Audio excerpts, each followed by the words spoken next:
یہ کہانی ہے قرآن کی،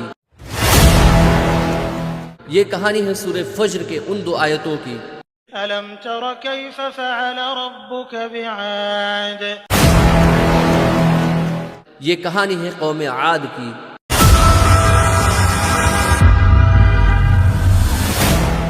عرب کی تپتی ہوئی ریتوں کے بیچ جہاں دور دور تک ریت کے ٹیلے آسمان سے باتیں کرتے نظر آتے تھے، وہیں ایک ایسی قوم بسی تھی جسے قوم عاد کہا جاتا تھا۔ یہ لوگ بڑے طاقتور، قد میں لمبے اور جسم میں مضبوط تھے۔ اللہ نے انہیں زبردست طاقت اور لمبی عمر دی تھی۔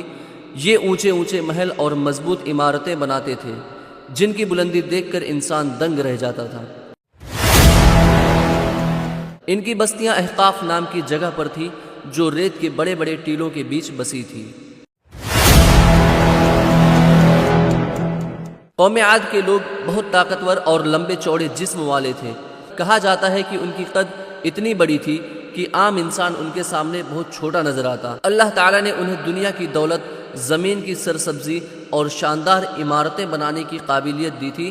وہ اونچے اونچے محل بناتے تھے، بڑی بڑی عمارتوں پر نقاشی کرتے اور اپنی طاقت پر گھمنڈ کرتے، لیکن ان ساری نعمتوں کے باوجود ان کے دلوں میں شکر اور توحید کی جگہ کفر اور گھمنڈ بھر گیا۔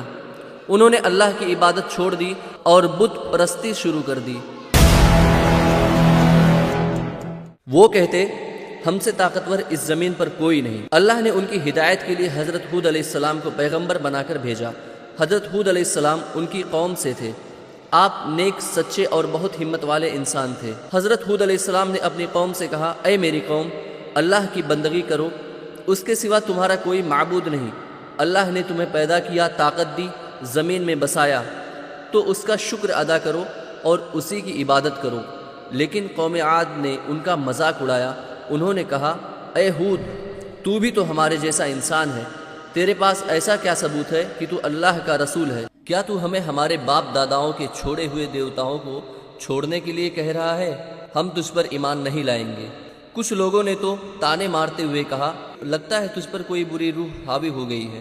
قوم عاد صرف انکار پر ہی نہیں بلکہ گھمنڈ اور ظلم میں اور آگے بڑھ گئی۔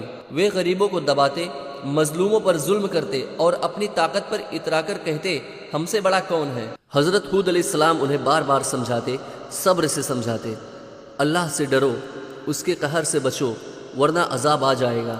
لیکن انہوں نے کہا، کیا تو ہمیں ڈراتا ہے؟ اگر سچ مچ تیرا اللہ اتنا طاقتور ہے تو لا ہمیں عذاب دکھا دے۔